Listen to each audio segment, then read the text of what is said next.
Last time I flipped a bike, I made loads of money. I definitely achieved my goal. So I'm doing it again, but in just 5 days this time.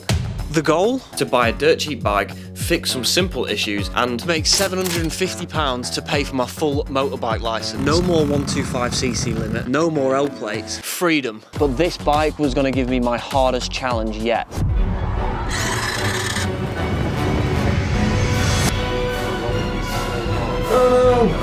But the story really starts here. Doom scrolling on the sofa when I got a notification about a really cheap bike from the SWOOPA app. I had a look through the listing, and although there was only 2 pictures, which isn't great, and the description hardly made sense, me and Ryan headed up north to go and check the bike out. What a great day to buy a motorbike. It'll be okay, buddy. Everything was looking good with the bike. It did have Olin suspension. It said it had a top-end rebuild recently, and it had no issues when I test rode it. And it was listed with 17,000 miles, but it only had 9,000 miles. So I offered the seller £1,150. He accepted it, and I started riding it home. Everything was going well, until it wasn't. So I've just been riding it back home, and I was driving fine for ages, and then suddenly the revs dropped, and I am met with this. There's 0 compression.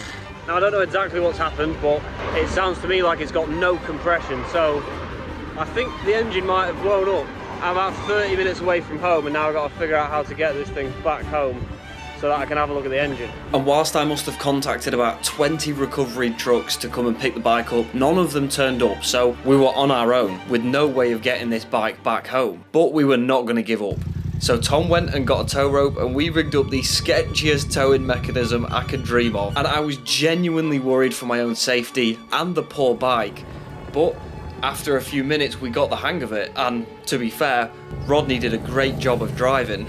And we did it. It started to work. And after what felt like a few miles of laughing and giggling with each other, we were back at Tom's shed. I can say it now, that went remarkably well. And that's the first time being towed on a motorbike, and it went well. I'm going to have a look at it tomorrow. But not before Pippin came in to raise everyone's spirits after a rough day.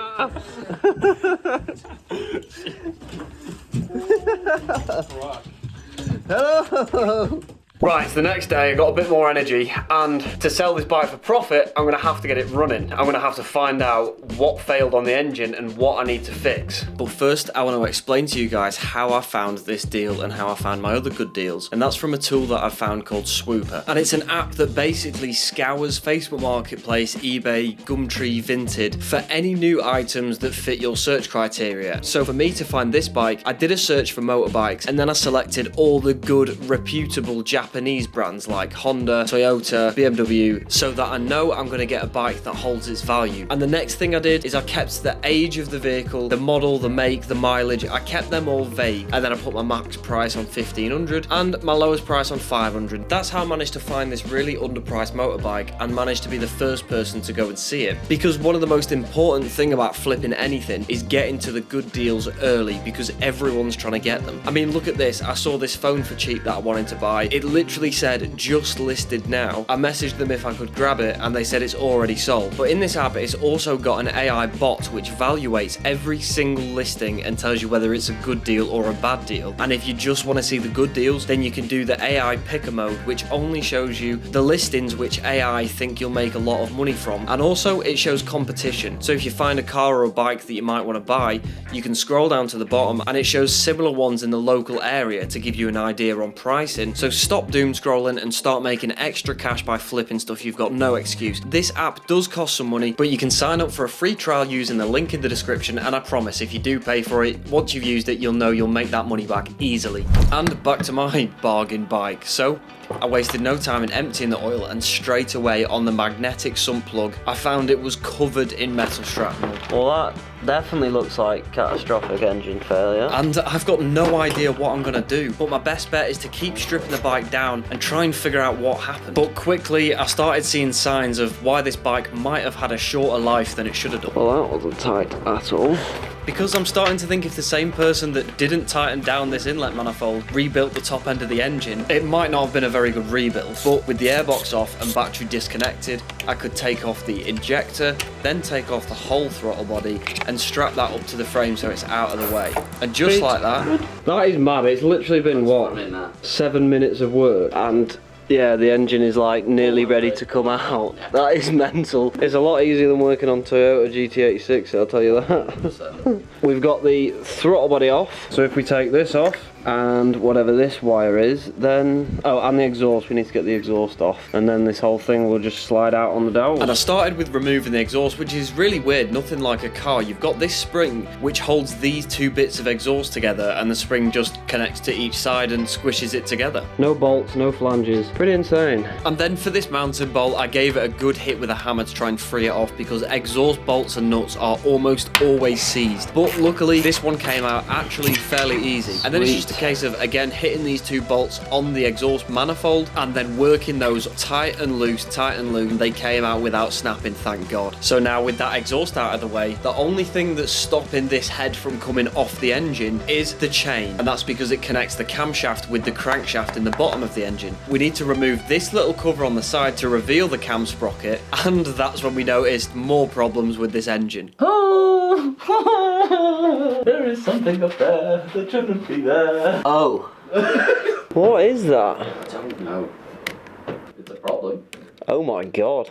Go have a look at this sprocket. So not only did I find a huge chunk of metal somewhere where it shouldn't be, but also the crank sprocket was loose. I'm not sure that I can fix this, but I wanted to check the timing anyway, so I lined up this circle on the sprocket with this circle in the housing, and then on the crank side, there's a little T in there that needs to be visible through that hole, and it looks like the bike had perfect timing, so I really don't know why this engine blew up. But I removed this engine cover to get a better view, and I couldn't see much, and when I went back up to the cam sprocket, I found a pretty good sign why this engine isn't running. So the sprocket is no longer attached to the cam. And if the sprocket's not locked to the cam, it means the sprocket can't turn the camshaft, which means the camshaft can't open the valves and the engine can get no air. And here, it looks like something snapped off the sprocket, which needs to be there to lock it to the camshaft. I also got this little metal piece out and still have no idea what's wrong with it, but maybe it just needs a new front sprocket. So I took the head off and then the pot off to see if there was any more damage.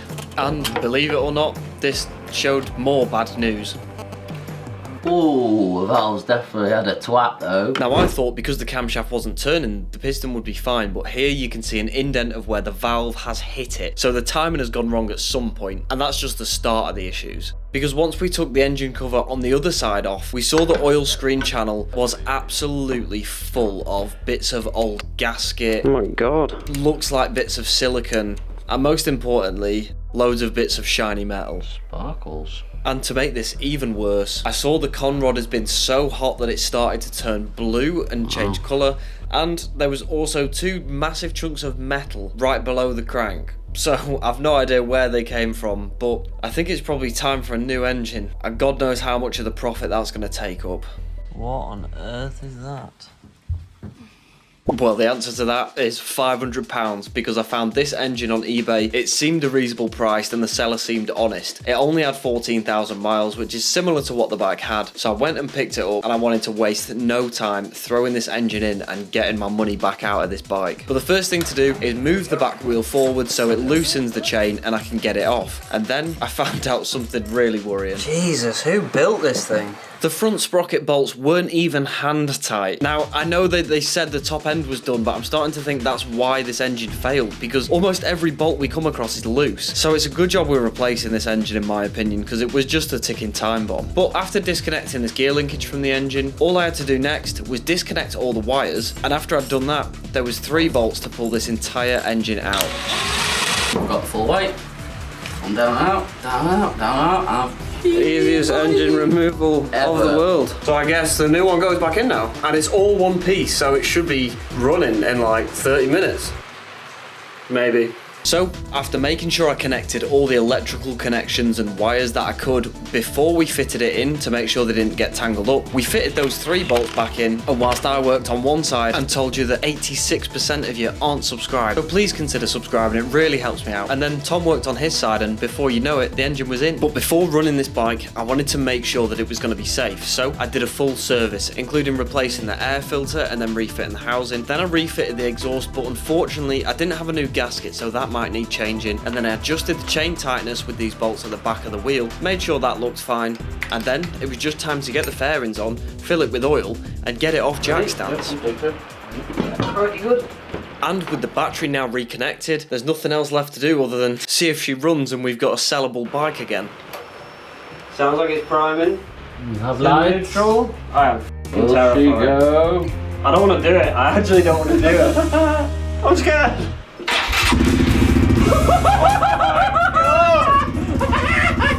Oh my god! It's definitely blowing to out the exhaust. Look how well it's holding the revs now. It was never doing that before. And just like that, we've got a bike with a brand new engine in it, running better than it ever was before. And although it's blowing out the exhaust, we can finally get closer to selling this thing. And me and Tom were really hyped, until we tried to move the bike forward. Clutch doesn't work. Clutch doesn't work. No. And because I just fitted the engine, I thought it was an adjustment issue, so I adjusted it and tried again. I adjusted it some more and tried again. But nothing was working, and it was late, so Take 7,349. after more clutch adjustments than any man should do in one evening, we left it for that night and skipped on to day 4. So last night, as you saw, we got the engine running perfect, no issues, brilliant, but the clutch is not disengaging, so whenever you put it in gear, the bike stalls. Now, I was tired, sleep deprived last night, but when you store motorbike engines, because they have wet clutches, if there's no oil on them for a long time, the clutch pads can actually seize together. And I sent a little bit of a redneck trick to stop these clutch plates being seized together, and that's with zip tie on the handle, some help from 2 nice dogs, running the motorbike in gear on jack stands, and then slamming on the rear brake. This basically shocks the 2 clutch pads because you've got one that's connected to the engine running and one that's basically connected to the rear wheel. So when you keep the engine running and brake the rear wheel, you're splitting those clutch plates apart. And believe it or not, slowly this is actually working. That's a neutral. Whack it into first. Clutch lever's down, and the wheel is not spinning. We can rev with the clutch in. Wheel doesn't spin. I think I fixed it. I've tightened up the clutch, I've tightened up the throttle. And now that I've replaced that side fairing and fitted the seat again, I can take this bike for a ride. And I just want to take a moment to appreciate that just 2 days ago, this bike was blown up and I was being towed home on it. And now it looks like this. Just 2 days later, and the engine should be running perfectly, and maybe I'll even make some nice profit out of this bike. But not before a couple more things. I need to take that engine cover off one more time so that I can clean that oil screen out. I need to fit a new exhaust gasket because it's blowing, and I need to replace the spark plugs. But other than that, it's time to finally get this bike off Tom's property. And this little bike was so much fun. I had to keep telling myself that I can't keep it, I need to flip it for the video. But it turns out Tom, Rodney and a couple of my other friends were at a bike meet down the road. So I rode over to see them and to explain to Tom how I freed the clutch off. You did. All good. Clapping. She lives. Basically, got the back on stands, whacked it in gear, kept hammering the back brake, and it freed off. It definitely still needs some adjustment. Yeah.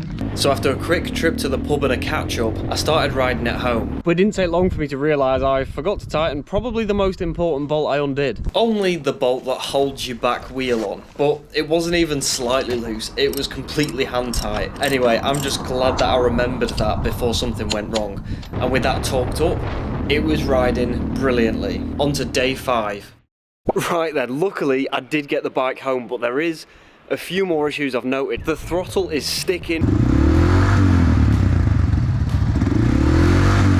going to to have to take that apart and fix that. And the clutch definitely needs some more adjusting. Now, I'm certainly no expert on bikes and I don't know what's wrong with this clutch, but I do know it doesn't feel right. So I've tried adjusting it by the handle and by the bottom so many times, but on a test ride, it still doesn't feel right. So I'm gonna go on to fixing the sticky throttle and come back to that clutch issue. Now, the first thing to see is if these bar ends are too tight, it can stop it twisting. So I'm just gonna take that out and see if it clicks back to normal.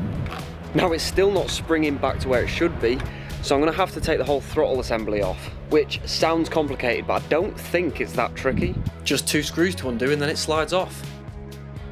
Shout out to the delivery man that just came. He said he watched my video, so if you're watching this, good to chat, mate. Now that I've got the throttle assembly off, you can see the throttle is spinning back as it should do. So I'm guessing it's just the actual bar is a bit sticky, or the inside of it is a bit sticky. So I'm gonna fill it all up with a bit of grease, refit it, and see if that's fixed my sticking throttle problem.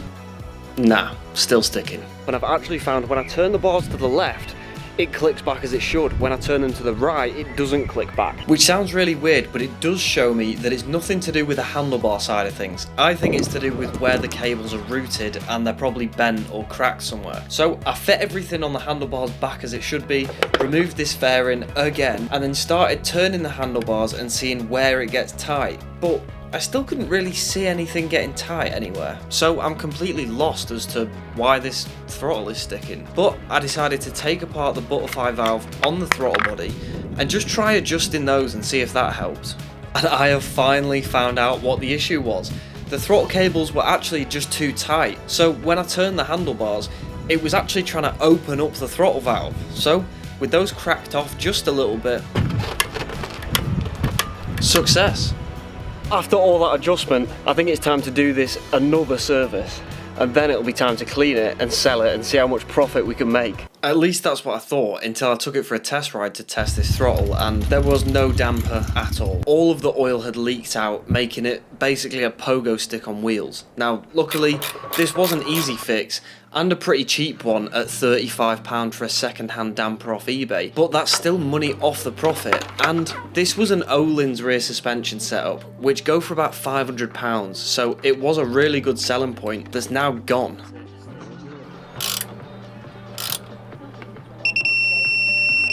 And just like that, it was a bit harder than I thought it would be, but hopefully this brand new second-hand damper has still got oil in it and it's not leaking, so I'm going to have to test it out, aren't I?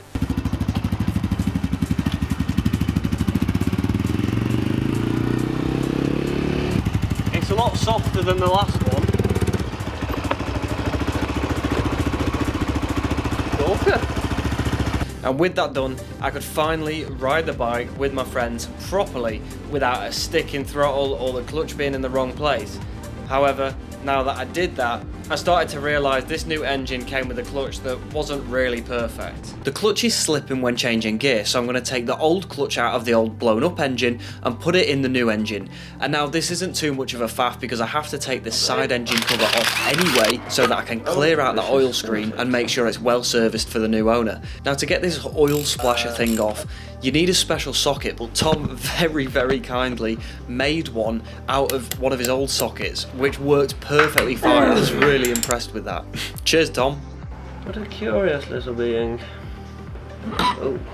And with that out of the way, there's a little bit of plastic like a tub underneath the clutch which holds oil, and with that unbolted, I can take the old clutch out of the engine and start to get the new one in. Well, the old clutch from the blown up engine. But when I started to put it in, I realised it had like blue and red springs in it, so I was thinking maybe it's an uprated clutch. And that makes sense because the old bike did have a lot of engine work done to it. But with all of that put back together again, I can clean this screen out, which did have a little bit of old gasket in, but other than that it looked perfectly fine, no metal.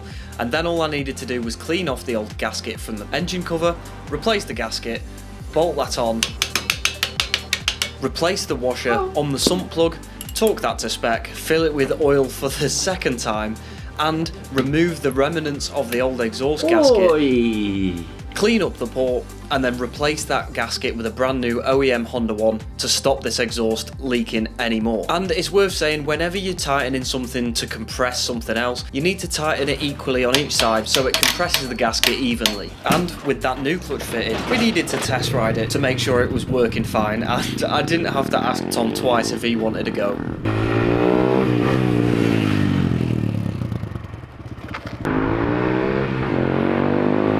bike was finally riding perfect, and that new clutch was definitely aftermarket because the bite on it was so harsh, and Tom had a great time. And with that being a great success, there is one last thing to do before I list it for sale, and that is get rid of these horrible stickers, because in my opinion they look tacky, and even if you do like them, which is fine, they're personalised for one person's taste, so that's not great to sell to a big market. And then after I removed them, I gave the whole bike a clean with this Meguiar's quick detailer, which gave the bike a fantastic shine, and then I used a clay mitt to make sure the paintwork was smooth to the touch. And finally, this bike that did have a blown engine is now looking like this, ready to sell.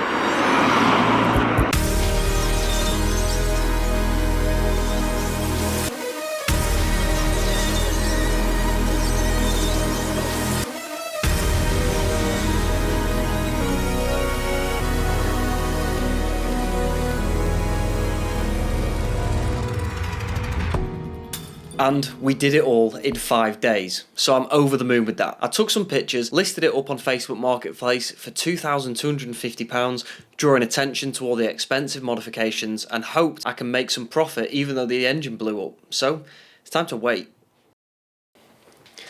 And after waiting weeks for this bike to sell, I just wasn't getting any messages. And I think it's because of all the aftermarket parts that I thought might make it worth more money, made people not want to buy it. So eventually, someone did come round and they made an offer, and the bike had been for sale for about a month at this point. So I had to agree, and it was £1,450.